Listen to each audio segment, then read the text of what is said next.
완전하게 사랑이시며 완전하게 은혜로우시며 완전하게 공의로우시며 완전하게 거룩하신 하나님 앞에 말씀을 듣고자 나왔나이다.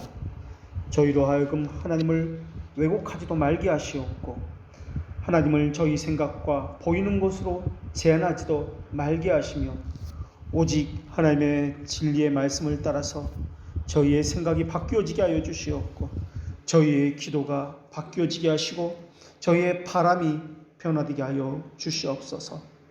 저희들은 가만히 있어 하나님 됨을 알게 하시옵고 온 만물의 주인이신 하나님이라는 것을 또한 그 진리를 묵상함으로 하나님을 높이게 하여 주시옵소서.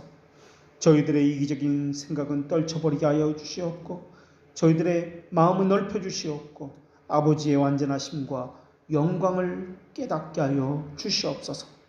이 땅에 있는 모든 주님의 교회와 주의 백성들 가운데 진리로 자신의 양심을 살피며 진리의 말씀만이 선포되어질 때마다 성령께서 함께해 주시는 조명에 의해 자신의 삶과 자신의 교회와 자신의 신앙을 돌아보는, 그래서 순종의 삶으로 자신의 삶을 하나님께 드리는 시간 되게 하여 주시옵소서.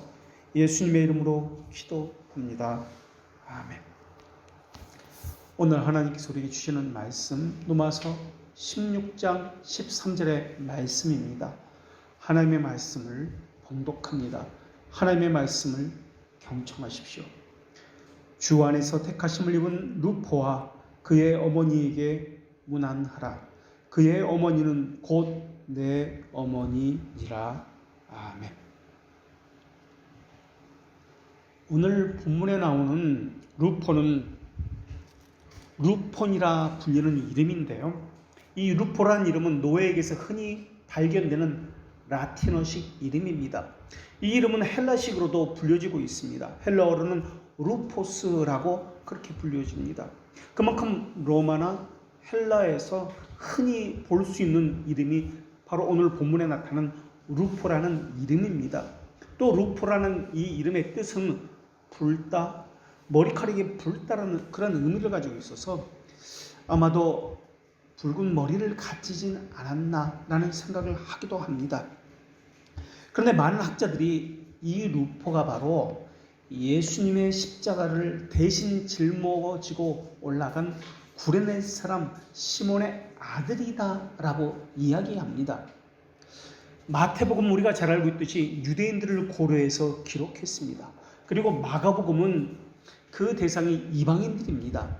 특별히 마가복음은 로마에서 또는 그 지역에서 기록되었기 때문에 마가복음 15장 21절에 나오는 구레네 사람 시몬의 아들 루포와 오늘 본문의 루포가 동일 인물일 가능성에 대해서 이야기하고 있습니다.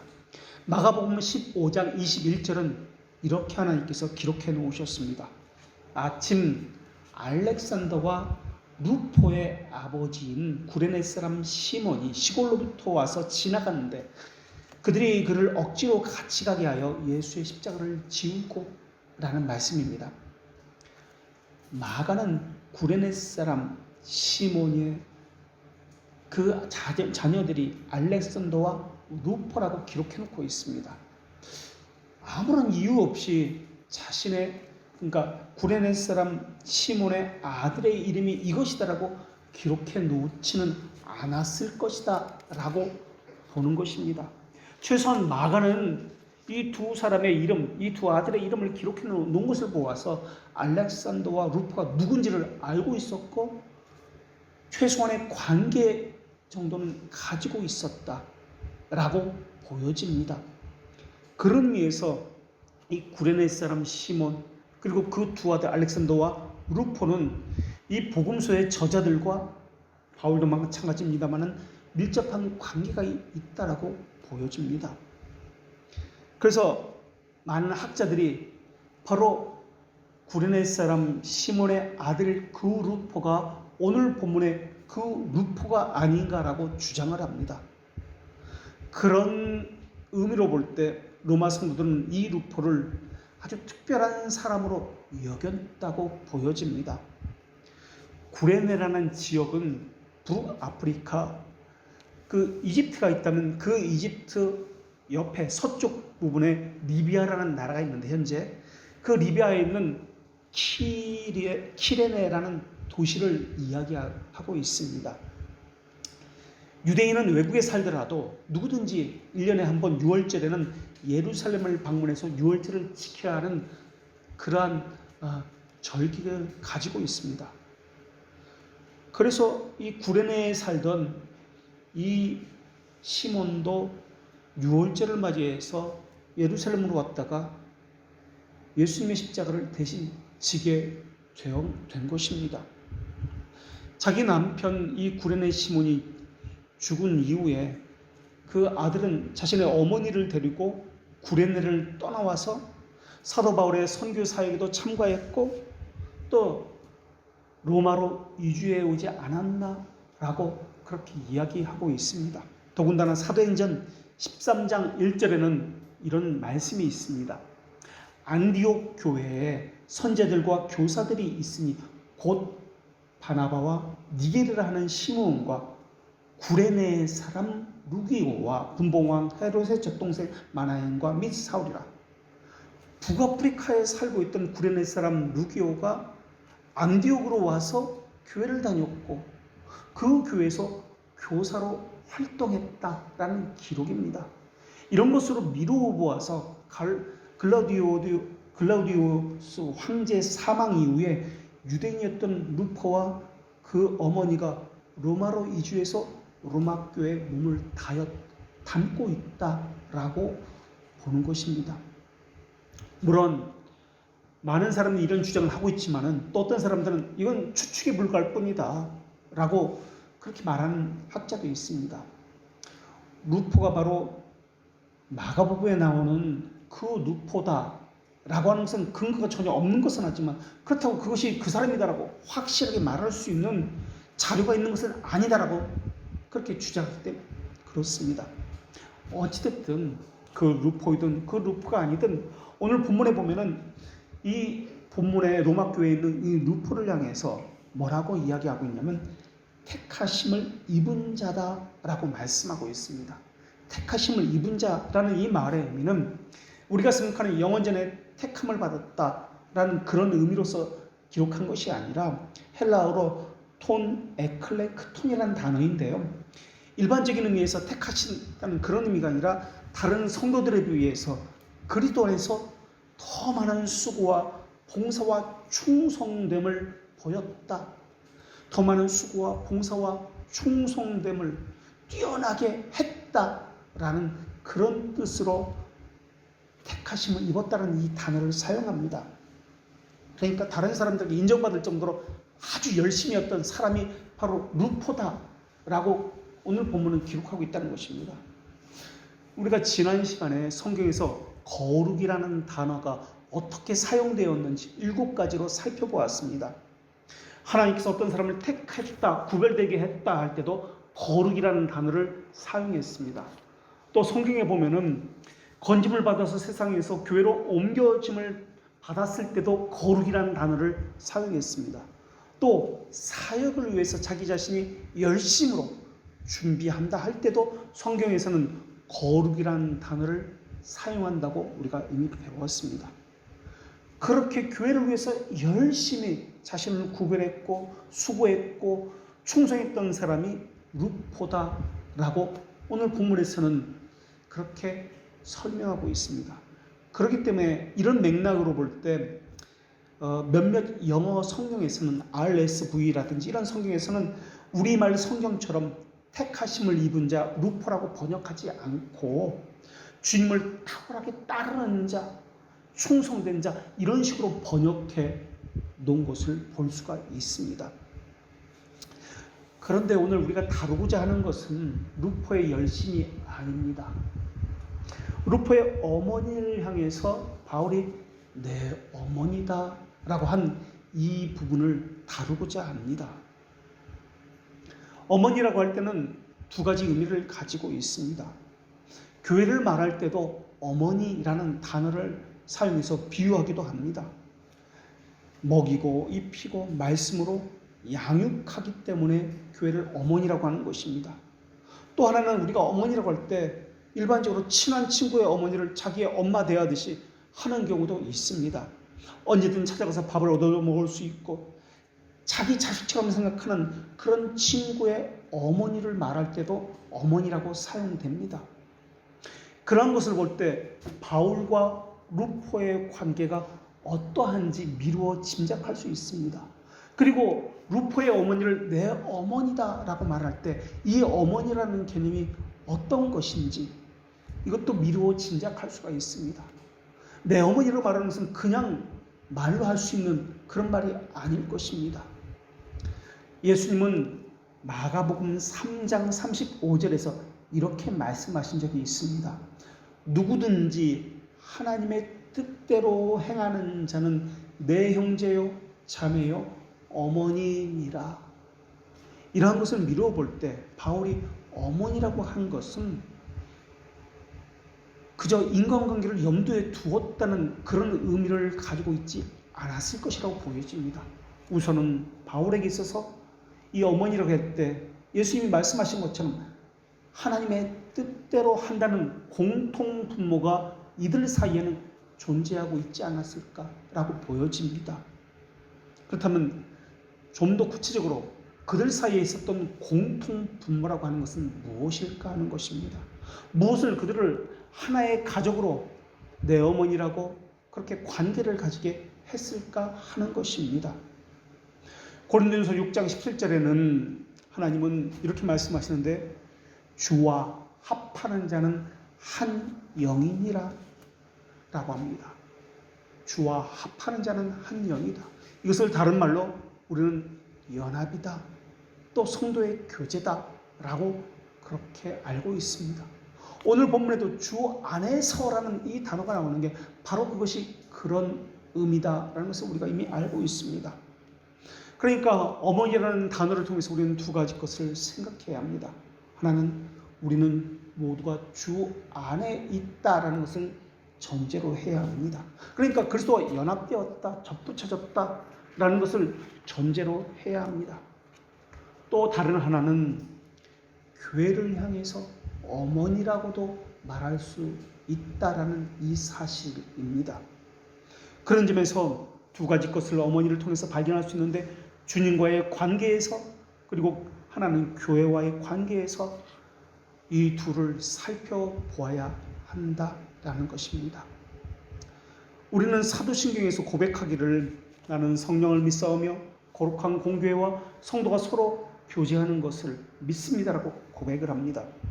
우리말 사도신경에는 거룩한 공교회와 성도가 서로 교제하는 것, 와라는 단어로 이 둘을 연결하고 있습니다. 그러나 원문에 보면, 원어에 보면 와라는 단어가 없습니다. 엔드라는 단어가 없고 쉼표로 이 둘을 관계를 그렇게 이야기하고 있습니다.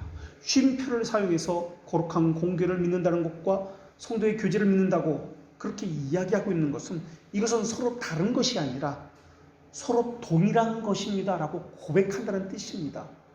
그런데 우리말 성경의 그 고백에서는 와로 했기 때문에 이것과 이것은 별개처럼 그렇게 보이는데 그것은 아니다라는 것입니다. 그러니까 하나는 다른 하나를 포함하고 있는 것이 아니다. 하나는 다른 하나와 대립되어 있는 것이 아니다. 이것과 이것은 별개가 아니다. 그런 뜻이 쉼표다라는 말입니다. 신앙 고백은 고백을 할 때 성도의 교제는 해도 되고 안 해도 되는 선택사항처럼 말하고 있지 않다라는 것입니다. 어떤 사람은 나만 잘 믿으면 되지, 다른 사람은 내가 왜 신경을 써야 되지? 이것은 바른 신앙이 아닙니다. 최소한 사도신경의 신앙 고백에 따르면 말입니다. 교회 다니면 되는 것이지 무슨 성도의 교제가 필요해? 그것 역시 이 신앙 고백에 의하면 교회 다니는 사람이 아니다라는 증거를 가지고 있는 것입니다. 어떤 사람은 교회 나가지 아니하고 혼자 신앙생활을 하는 사람을 가나안 성도라고 그렇게 이야기합니다. 이 가나안 성도라는 말 자체는 그 말 자체는 성경도 모르고 교리도 모르는 사람들이 만들어낸 말장난에 불과합니다. 가나안 성도라는 말의 의미는 세 가지 점에서 최소한 틀렸습니다. 첫째, 교회 안 나가는 사람은 성도라고 할 수 없다는 점에서 그 단어는 틀린 말입니다. 둘째는 교회 다니더라도 성도의 교제가 없는 사람을 성도라고 할 수 없다는 점에서 그 단어는 틀렸습니다. 세 번째로, 성도라고 이야기할 때 아무나 성도라고 부를 수 없다는 점에서 거룩한 부르심을 받고 그 무리와 함께하는 사람을 성도라고 불린다는 점에서 그 단어는 틀렸습니다. 그리고 우리는 가나안 성도라는 이 단어를 만들어낸 사람들이 어떤 사고를 가지고 있는지, 왜 무슨 목적으로 이 단어를 만들었는지 이미 배워서 알고 있습니다. 우리 신앙 고백에서 사도신경에서는 하나님을 믿는다는 것, 그러니까 성령을 믿는다는 것, 교회를 믿는다는 것, 성도의 교제를 함께 연결해서 고백하고 있습니다. 그리고 거룩한 공개를 믿사오며 성도가 서로 교제하는 것을 믿는다고 할 때 쉼표로 연결되었다는 것은 교회를 믿는다는 것과 성도의 기준은 다른 것이 아니라 동일한 것입니다 라는 뜻으로 고백하고 있습니다. 그러니까 성도의 교제가 없는 사람은 교회를 믿는 사람이 아닙니다. 삼일체 하나님을 믿는 사람이 아닙니다. 이것은 모두 사술로 연결되어 있기 때문에 서로 간에 결속되어서 함께 엮여진 그런 사슬은 한 고리에 다른 고리에 꿰어 있으며 그 고리는 다른 고리에 또한 꿰어져 있는 그런 관계에 있는 고백입니다. 한 고리가 풀리면 다른 고리도 풀리게 되어 있습니다. 그리고 전체가 풀려지게 되어 있습니다. 마치 한 줄에 꿰어진 진주 목걸이와 같은 그런 고백이 바로 이 사도신경의 고백입니다. 하이델베르크 교리문답 55문에 의하면 성도의 교제가 이루어지려면 우선 그리스도의 일원이 되어야 한다라고 고백하고 있습니다. 첫 번째 항에서 고백하고 있는데요. 그리스도의 일원이 된다는 말은 교회에 등록하면 된다는 그런 의미로 말하고 있지 않습니다. 그리스도와 접붙여져 있다, 연합되어 있다는 말을 하고 있는데요. 그냥 다니는 사람을 말하고 있는 것이 아니라 연합되어 있는 사람을 이야기합니다. 어머니인 교회에 자신의 생명을 의탁하고 마음과 뜻과 의지를 그 교회와 함께한다는 의미로 이야기하고 있습니다. 이 고백은 이렇게 우리에게 적용해서 바꾸어 질문할 수도 있을 것입니다. 무엇을 가지면 행복하십니까? 반대로 무엇을 가지지 못했기 때문에 슬퍼하고 절망하십니까? 그리스도를 가지지 못하면 가장 아프고 가장 힘들어하고 가장 절망스러운 상태가 되는 것입니까? 주님을 하나라도 더 바르게 알고자 모든 것을 팔아서 금은 보화가 묻힌 그 밭을 사고자 하십니까? 이것을 통해서 내가 그리스도에게 연합되었는지 어느 정도는 알 수가 있습니다. 무엇이 없으면 가장 힘들어하고 고통스러워합니까? 그리스도가 없으면 금과 함께 하지면 가장 고통스럽고 힘들어합니까? 아니면 다른 무엇이 없기에 더 힘들어하고 고통스러워합니까? 접붙여졌다는 것은 나뉘어지지 않는다는 뜻입니다. 함께라는 뜻입니다. 슬픔도 아픔도 고통도 기쁨도 생명도 함께라는 뜻입니다. 그 몸이 죽으면 내가 죽습니다. 그 몸이 살면 나도 함께 사는 것입니다. 이것이 연합입니다. 그래서 성경에서는 몸과 지체다, 포도나무와 가지다, 여러 가지 비유를 들어서 설명하고 있습니다. 이것에 대해서 웨스트민스터 신앙고백서 26장 1항에서도 이렇게 고백하고 있습니다. 그분의 성령과 믿음으로 그 머리 되시는 예수 그리스도에게 연합되어 있어 그분의 은혜, 고난, 죽으실, 부활 및 영광을 참여해서 그분 안에서 교제를 나누는 것입니다 라고 고백합니다. 이것을 그대로 하이델베르크 55문에서는 첫 번째 항에서 그리스도의 일원이 되어서 그리스도와 그리스도의 모든 부와 은사에 공통적으로 참여자가 된 것입니다 라고 고백하고 있습니다. 그러니까 하이델베르크 55문 1문과 웨스트민스터 신앙국에서 26장 1항은 같은 것을 이야기하고 있습니다. 성도의 교제라는 것은 서로가 이름을 알고 함께 커피 마시고 밥을 먹으러 다니면서 세상적인 이야기 몇 마디 나누는 것, 이것이 성도의 교제가 아닙니다. 성도의 교제라고 이야기할 때는 단어적으로도 성도가 누구인지를 먼저 분명하게 규정하고 있습니다. 성도라고 할 때 성은 거룩할 성자를 쓰고 도는 무리도자를 씁니다. 그러니까 거룩한 무리, 거룩한 모임입니다. 혼자가 아니다는 것을 성도라는 이 단어를 통해서 알 수가 있습니다. 혼자 잘 믿겠다고요? 이것은 성도가 아님을 알 수 있습니다. 성도라고 이야기할 때 그 사람이 그리스도 안에서 거룩함을 입었느냐, 이것이 첫째 전제되어야 합니다. 그리고 그 사람은 혼자가 아니라 함께 무리와 함께 있느냐, 이것이 또한 전제가 되어야 합니다. 그렇기 때문에 교회만 다니면 모두가 성도라 부르서는 안 됩니다. 그 사람이 그 다음에 그리스도의 은혜, 고난, 죽으심, 부활, 영광에 함께 참여했느냐, 이것을 물어야 됩니다. 이것이 그리스도의 일원이기 때문에 그렇습니다. 그렇다면 은혜, 여러분은 그리스도의 어떤 은혜에 참여했습니까? 어떤 은혜에 동참하고 있습니까? 은혜를 말할 때는 구속주 하나님의 은혜를 이야기합니다. 우리가 여기서 또한 알아야 될 것이 있습니다. 구속의 은혜에 참여했다는 것을 스콜라주의자들처럼 머리로만 안다는 그런 개념이 아닙니다. 참여한다는 것은 머리로, 입으로, 혀로 고백한다는 그런 개념이 아닙니다. 개혁신앙이 그런 것인데요. 교리 몇 가지를 알았다고 개혁신앙을 가졌다고 말해서는 안 됩니다.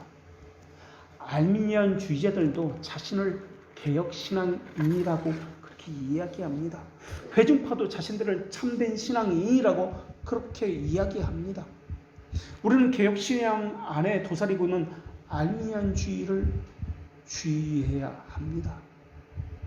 바른 신앙을 가진 사람은 성경에서 무엇이라고 말씀하고 있는지에 대해서 지대한 관심을 가지고 있습니다. 그런데 문제는 참된 신앙, 바른 신앙을 갈망한다고 하면서 거짓된 신앙, 다른 복음을 가지고 있는 것이 문제입니다. 그들은 모두 개혁신앙이 옳다는 것을 알고 있습니다. 그런데 개혁신앙이 옳다는 것을 알고 있지만 스콜라 철학을 가지고 개혁신앙을 이야기합니다. 개혁신앙에서 중요한 것은 순종의 은혜입니다. 구속의 은혜는 하나님의 말씀에 대한 순종으로 나타나기 때문에 그렇습니다. 그리스도의 행하신 순종의 의를 전가받았기 때문에 그렇습니다. 이것을 다른 말로 성하다라고 이야기하고, 그런데 개혁신앙을 추구한다고 하면서 삶에서 순종의 의가 나타나지 않는다? 이것은 바로 스콜라 철학을 하고 있다는 뜻입니다. 언약에 대한 의무도 전혀 없고 여전히 자기중심적, 이성주의적 신앙생활을 한다라는 뜻입니다. 하나님의 뜻대로 하는 것은 자기를 부인한다는 뜻입니다.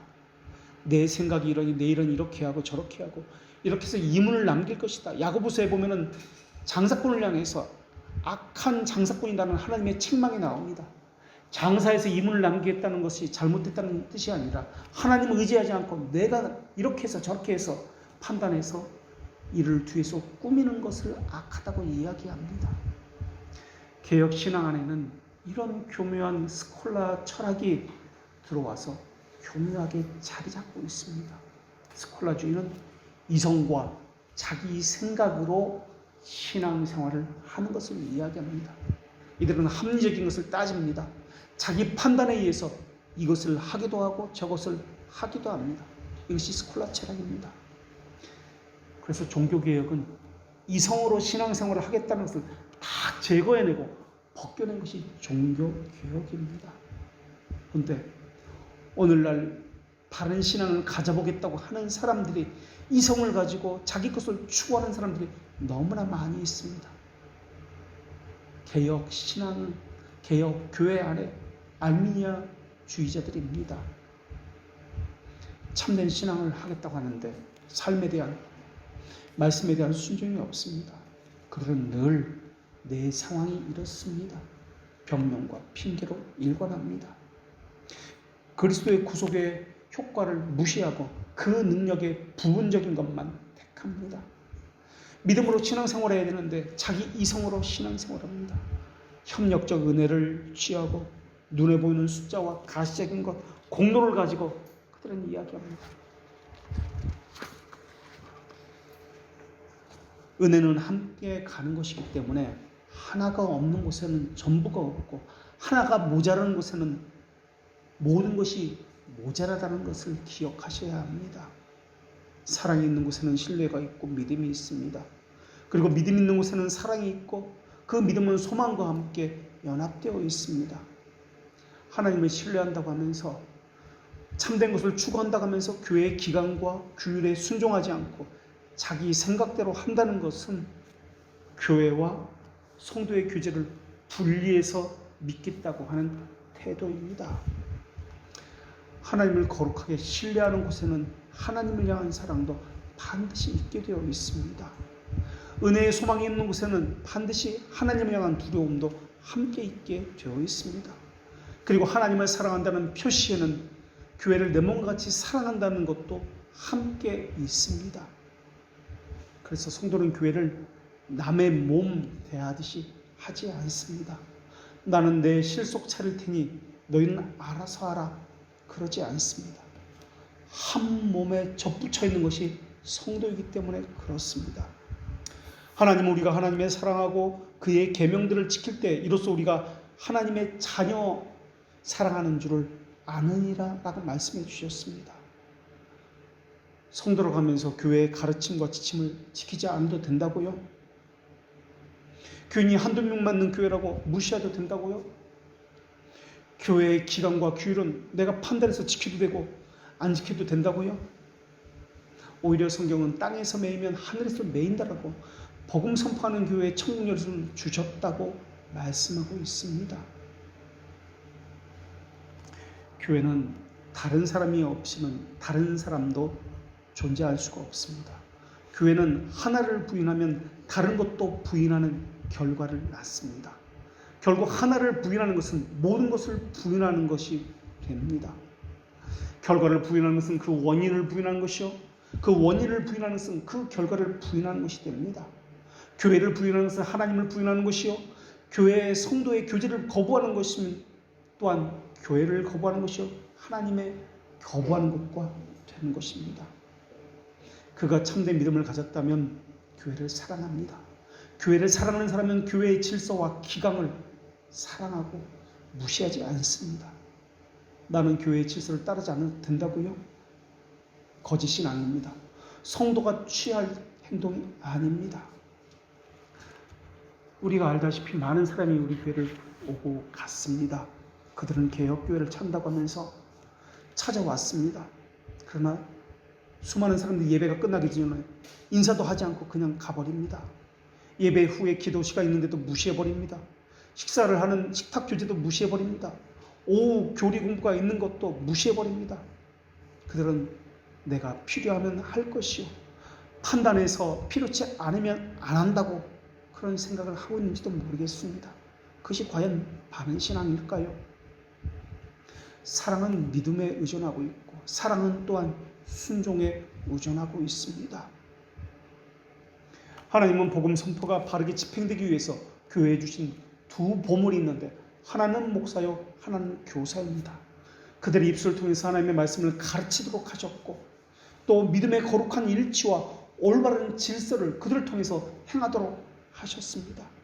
이 목적을 위해서 하나님은 교회의 품속에 하나님의 자녀를 모으셔서 교회의 도움과 목회의 도움을 받고 믿음이 자라나도록 하셨습니다. 그러니까 성도라면 반드시 교회의 품속으로 들어와서 복음 교리를 배우고 교회와 목회의 도움을 받아서 성도의 교제를 이루며 교회의 거룩한 일치와 교회의 질서와 올바른 기강에 순종해야 마땅합니다. 이것은 자기 선택이 아닙니다. 필수적인 것입니다. 이런 수단을 통해서 최종적으로 믿음의 완전함에 이르기까지 교회를 모성적 보호의 인도함을 받도록 하나님께서 명하신 것입니다. 그래서 이 교회 밖에서는 구원이 있을 수 없다라고 말씀하고 있습니다. 교인들과의 거룩한 믿음의 일치를 추구하지 않는다. 교회의 기관과 올바른 질서를 따르지 않는다. 나는 등록교인이 아니니까, 나는 직분자니까 그렇게 하지 않아도 된다. 과연 그들의 신앙이 무엇을 말하고 있는 것입니까?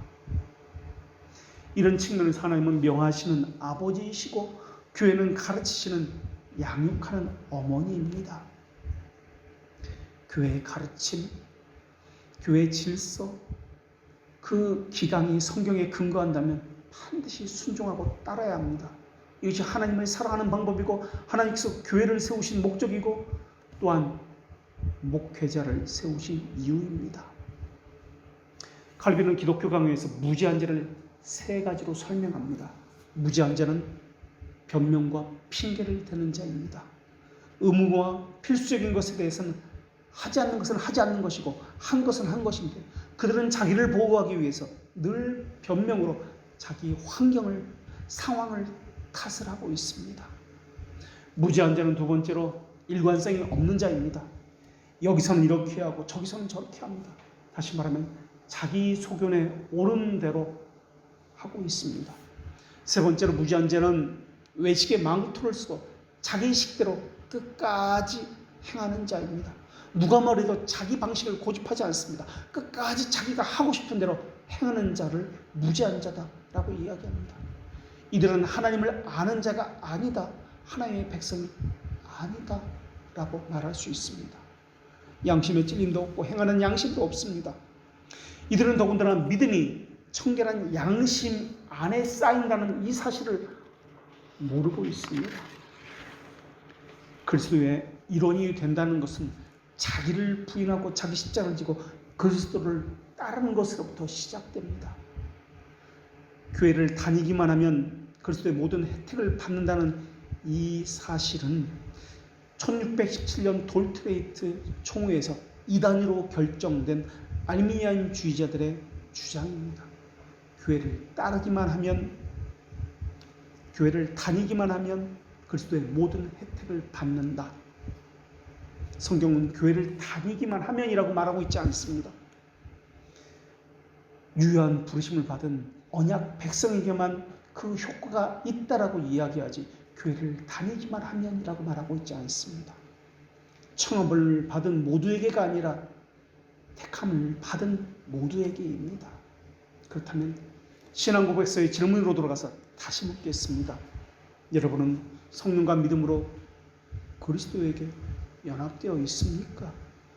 다시 말하면 그리스도의 은혜, 고난, 죽으심, 부활의 영광 안에서 그리스도와 교제를 나누고 있습니까? 교회를 위해서 그리스도의 남은 고난을 여러분의 몸에 채우고 있습니까? 교회를 위해서 어떤 수고를 하고 있습니까? 그리스도의 남은 고난을 교회를 위해서 어떻게 하고 있습니까? 그리스도의 죽으심을 여러분의 삶에서 죄의 죽이기로 날마다 경험하고 있습니까? 우리 신앙 고백은 그렇게 고백하고 있습니다. 그리스도의 죽음의 고난에 참여한 자다, 연합된 자다. 이게 그리스도입니다. 이것은 우리의 삶에서 죄 죽이기로 함께 연합되었다는 것을 이야기합니다. 부활은 무엇을 의미합니까? 그리스도의 부활에 참여했다는 것은 우리는 삶에서 영을 살리는 일에 어떤 일을 하고 있습니까? 라고 물어야 되는 것 아닙니까? 죽으심과 부활을, 이 둘을 조직신학적으로는 성화라고 이야기합니다. 교리적으로는 견이라고 이야기합니다. 교리문답서에서는 회개의 삶이다, 신자의 삶이다라고 이야기합니다. 이것이 있는 자가 그리스도에게 연합된 자다, 그리스도인이다 라고 불리고 있다는 것입니다. 은혜를 살리기 위해서, 은혜의 지배 아래 살기 위해서 어떤 경건의 삶을 살고 있습니까? 이 땅에 매이는 것이 아니라 장차 올 영광을 또한 소망하고 있습니까? 그것을 가지고 성도들끼리 서로 나누고 교제하고 있습니까? 이러한 사람들을 성도라고 이야기합니다. 하나님의 영은 그 열매로 식별됩니다. 하나님의 영은 선한 것을 기뻐하고 사랑의 영이십니다. 하나님의 영과 합한 사람은 이기적인 것이나 자기중심적인 것을 모두 미워합니다. 하나님의 영은 일치의 영이기 때문에 하나님의 영과 합한 영은 교회의 일치를 위해서, 다른 성도의 믿음의 일치를 위해서 순종하고 그것을 따라갑니다. 하나님의 영은 겸손과 자기 부정의 영이기 때문에 오만과 자기를 주장하는 것과 자기를 높이는 것과 자기를 사랑하는 것을 혐오하는 영이십니다. 하나님의 영은 온유와 인내와 오래 참음의 영입니다. 어지러움과 무질서함과 혼란함과 질투와 논쟁과 비난을 미워하는 영이 하나님의 영입니다. 하나님의 영은 모든 것을 하나님께 복종시키시고 마음을 하나님을 향하게 만드는 영이십니다. 교회를 영예하게 하고 우리로 하여금 영적이며 신적이 되게 하며 영원토록 하나님의 영광을 위해서 살게 하는 영입니다. 그렇다면 다시 묻겠습니다. 정말 우리는 하나님의 영과 합한 영을 가지고 있는 주의 성도라 불릴 만한 사람입니까? 집사나 권사나 장로가 되기 이전에 그 못 받았다고 억울하다고 말하기 전에 그것이 원통하다고 말하기 이전에 성도부터 되어야 하는 것 아닙니까? 죄들을 용서받았다는 것은 그 열매로 알 수 있다라고 그렇게 말씀하고 있습니다. 생각만으로 그렇게 해야지. 그런 거 말고 속으로 양심에 찔리는 것 그런 거 말고 그렇게 살고 있느냐, 연합된 삶을 살고 있느냐를 묻고 있습니다. 교회가 아파하고 연약한데 그것을 내버려도 모른 척하는 그 사람은 과연 누구입니까? 내 교회가 아니라서 그런 것입니까? 그렇다면 사도신경에서 고백하는 공교회를 믿는다 하는 이 고백은 무슨 고백입니까? 보편교회, 이 땅에 있는 모든 교회, 이 주님의 교회를 고백하는 것이 사도신경 아닙니까? 이 땅에 간판만 교회라고 달고 있고 직분만 목사로 불리고 있는 사람이 많이 있습니다. 성경은 그런 것을 사탄의 회당이라고 이야기하고 그런 목사를 싹뿐이다, 거짓 목자라고 이야기합니다. 숫자나 규모에 의해서 실망했다고요? 그렇다면 당신은 누구입니까? 예수님을 만나려고 황궁에 가야 되는 것 아닙니까? 예수님은 사람이 많은 곳, 화려한 곳이 아니라 소외되고 아파하고 주님을 간절히 찾는 상한 심령이 있는 곳에 계신 것 아닙니까? 바울에게 어머니로 불렸던 루포의 어머니를 생각해 보십시오. 어머니로서 바울을 어떻게 생각했는지를 생각해 보십시오. 바울의 사역이 얼마나 안타깝고 얼마나 아팠을지를 그 어머니로서 어떻게 생각했는지를 생각해 보십시오. 어머니의 교회로서 그 성도들을 보는 교회의 마음이 얼마나 아프고 안타까웠을지를 생각해 보십시오. 바르게 자라야 하는데 교인들이 이것을 반드시 알아야 되는데 저들은 교회의 가르침도 기강도 질서도 무시하고 있습니다. 자기들 하고 싶은 대로 방종의 삶을 살고 있는 것은 아닙니까? 바울의 사역을 보면서 바울을 아들이라고 불렀던 루포의 어머니의 심정은 어떠했을까요? 쉽게 말해서 내 아들이 개척교회 목사라면 어떻게 할 것인가 물어보고 싶습니다. 그들의 생활을 보고 그들의 아픔을 보고 모른 채 할까요? 목회를 10년이나 했는데 교인도 없이 언젠가는 하나님께서 보내주실 거야? 하나님만 바라보고 그래도 바르게 목회하려고 몸부림치고 있다면 어떻게 해야 하는 것입니까? 교회는 가족이라고 말하고 있지 않습니까? 내 몸과 지체라고 말하고 있지 않습니까? 남이 몸이니까 그것은 그 사람 사정이니까 내 알 바가 아니라고 할 수 있을까요? 팔이나 다리가 아프면 온몸이 아픈 것 아닐까요? 그것을 교회라고 이야기하고 성도라고 이야기하고 지체라고 이야기하고 있는 것 아닐까요?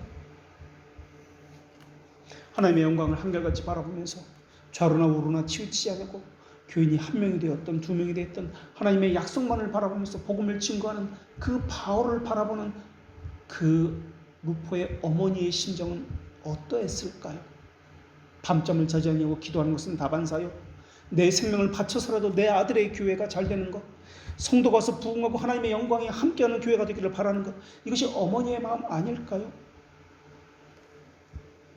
제게도 그렇게 자신의 목숨을 바쳐서 기도하시는 분이 계십니다. 혈육의 어머니가 아니라 루포의 어머니와 같은 심정으로 말입니다. 자나깨나 유일한 관심은 바른 교회입니다. 몸이 성취도 아니하며 희귀한 암 환자인데도 불구하고 죽을 힘을 다해서 기도합니다. 그것이 유일한 소망이고 유일한 낙입니다. 여러분의 이름 하나하나 사정 하나하나를 다 알고 계십니다. 하이델베르크 교리문답 55문 2항에서 고백하고 있는 대로 성도는 자신의 지체, 다른 지체의 유익과 구원을 위해서 자신의 은사를 기꺼이 사용하는 것이 자신의 의무임을 알고 있는 자들입니다. 마찬가지로 그것이 자신의 의무와 사명인 것처럼 자신의 은사를 다해서 교회와 다른 지체의 유익을 위해서, 구원을 위해서 그렇게 이 땅의 믿음의 어머니들은 기도하고 있습니다. 자신의 모든 것을 다 내던져 자기 자식이 잘 되기를 기도합니다. 기도만 하는 건 아닙니다. 얼마가 되었든 있는 것을 다 긁어서 자식을 위해서 기꺼이 내어줍니다. 내 병은 못 고쳐도 어차피 나는 죽을 몸이니까 그 돈으로 자식을 위해서 사용하라고, 교회를 위해서 사용하라고 다 내어줍니다. 나는 못 먹고 못 입어도 자식은 먹이고 입혀야겠다 심정 외에는 없습니다. 그게 목사고 그게 교회라는 것을 여러분 알고 계십니까? 돈이 있어서 책을 사다 놓은 거 아닙니다. 무엇을 하는 것도 아닙니다. 한 분이라도 책을 읽고 바르게 되기를 원하기 때문에, 바른 신앙을 갖기를 원하기 때문에 그 마음 하나로 하는 것입니다. 하나님은 그의 백성을 내 자녀라고 하십니다. 교회도 교회의 품에 안겨있는 이들을 자녀라고 이야기합니다. 어머니가 그 아들에게만 모든 소망을 걸듯이 교회도 그 안에 있는 자녀에게만 모든 소망을 두고 있습니다.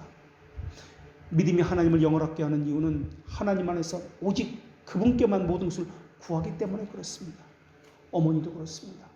교회도 그렇습니다. 목회도 그렇습니다.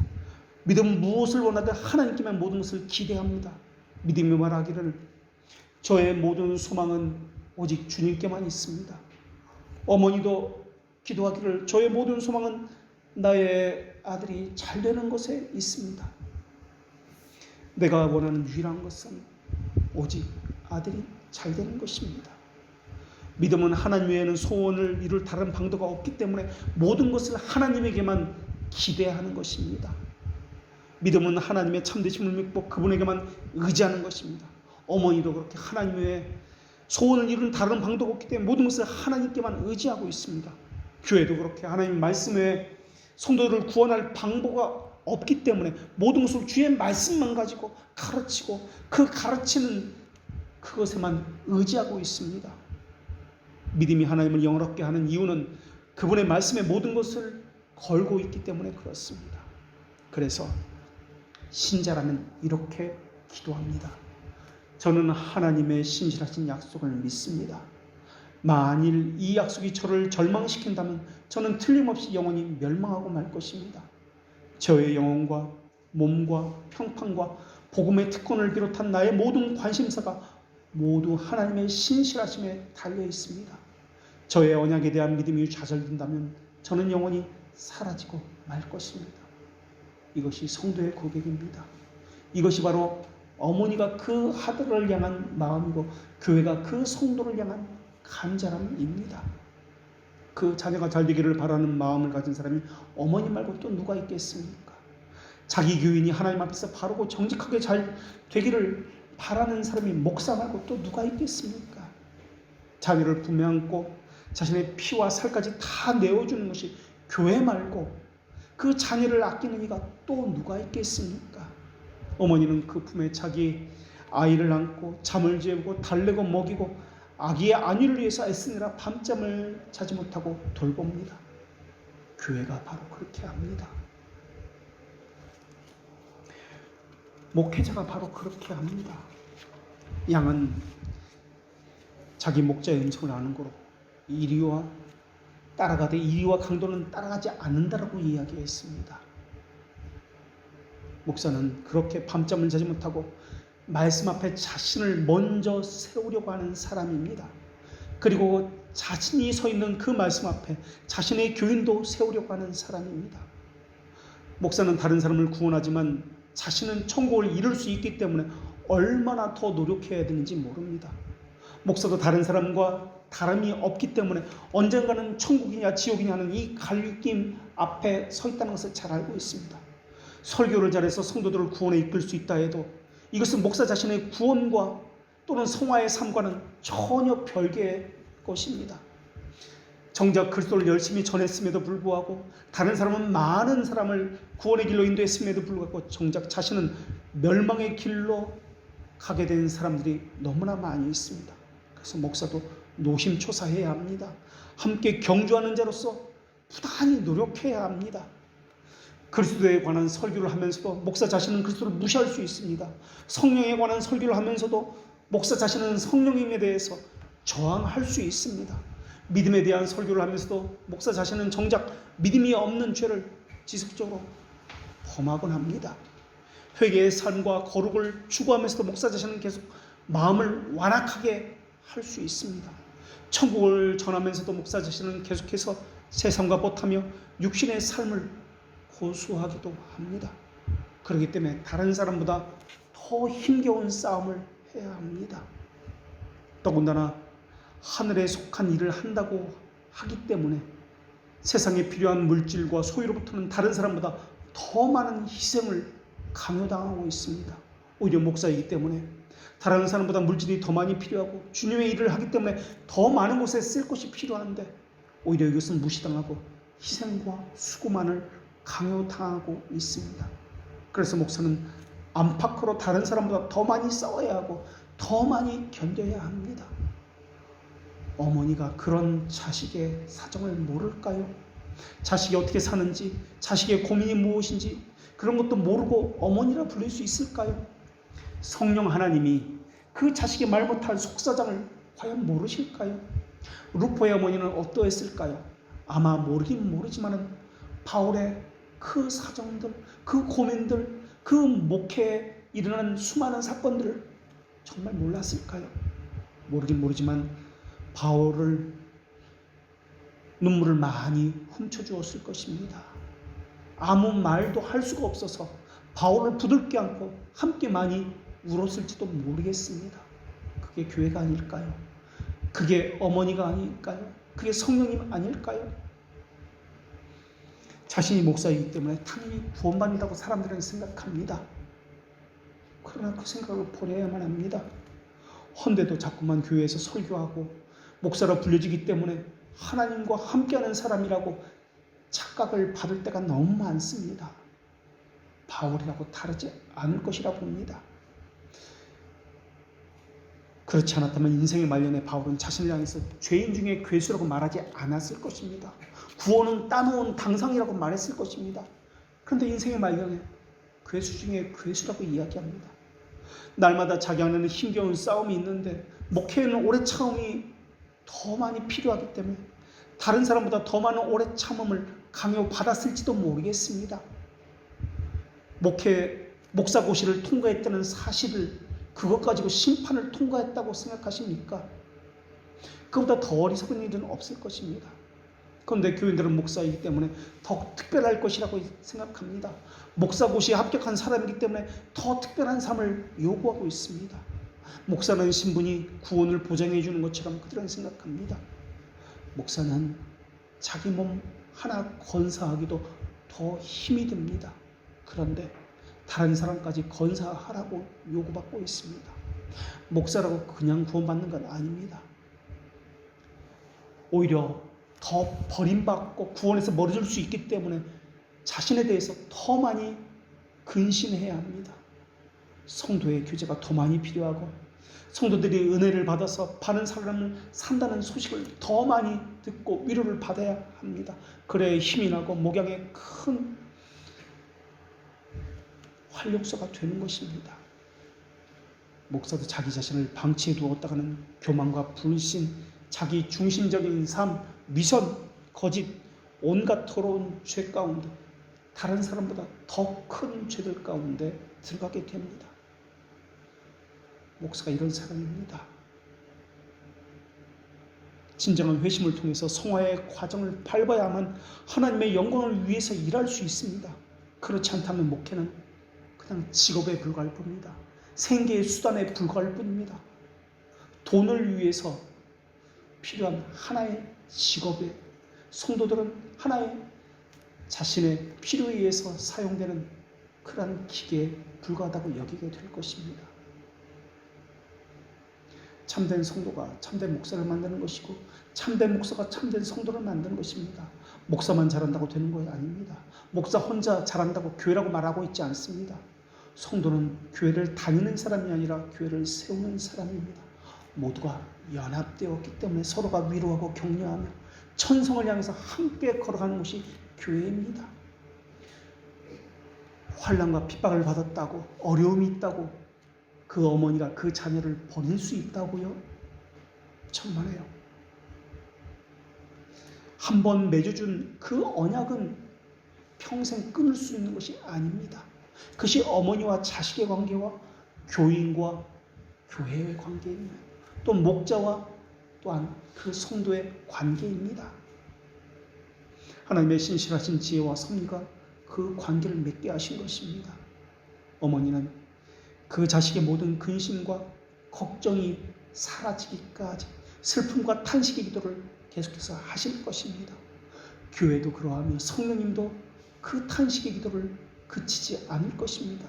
루포의 어머니도 그러했을 것이며 성도와 자신이 다녔던 이 로마 교회를 위해서도 그러했을 것입니다. 그러나 어머니에게는 절대 낙심하지 않습니다. 그 자식에 대한 기대를 절대 저버리지 않습니다. 절대 절망의 한숨을 내쉬지 않습니다.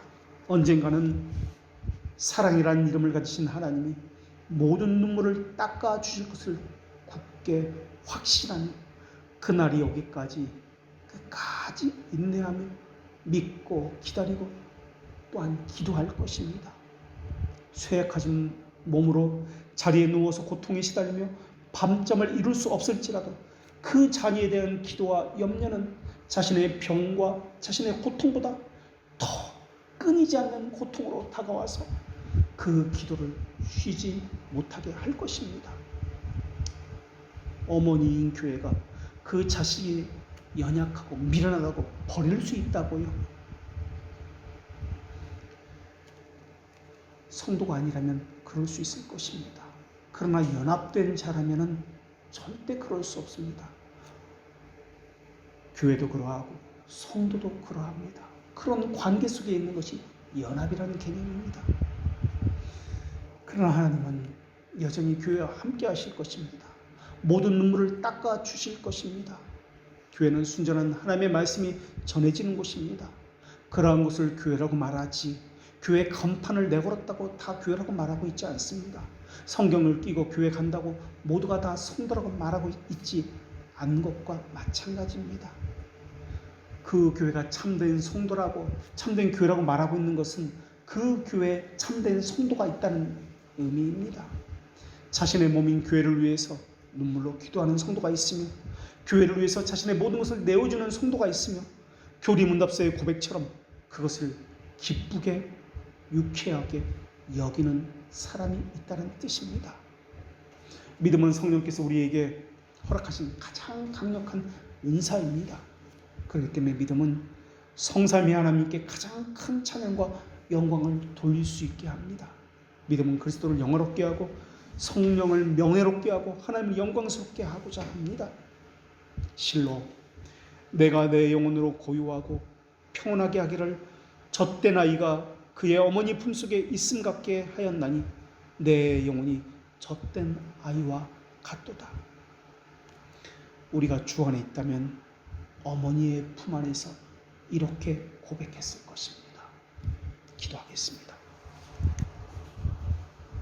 처음부터 끝까지 영원하고 지혜로우신 사랑의 하나님, 우주의 만물을 창조하실 뿐만 아니라 그 능력으로 만물을 붙드시고 그 자녀를 보호하시는 하나님 앞에 유지되고 보존되고 인도함을 받기 원합니다. 그러나 저희들은 창조를 섬기고 예배하는 것 대신에 피조물을 섬기는 방식으로 타락하였습니다. 저희를 붙들어 잡아당기는 죄와 부패성이 저희들 안에 가득 차 있사오니 썩어짐의 종로에서 해방되어서 영광의 자유에 이른 자답게 은혜의 거룩함은 날마다 저희 안에 채우게 하여 주시옵고 선한 일을 위해서 지음받은 자들로서 그 일을 행하는 자들 되게 하여 주시옵소서. 어머니인 교회를 통해서 보호받게 하시옵고 연합된 성도로서 그 교회의 질서와 기강을 바르게 세우고 지키며 또한 하나님의 말씀과 또한 하나님께서 가르쳐주신 그 가르침에 순종하며 하나님께서 함께 하시는 그 길에 영원히 복종하는 삶을 살게 하여 주시옵소서. 어머니인 교회 품 안에서 양육받기를 기뻐하며 신자로서 연합된 자로서 그 도리를 다하게 하여 주시옵소서. 예수님의 이름으로 기도합니다.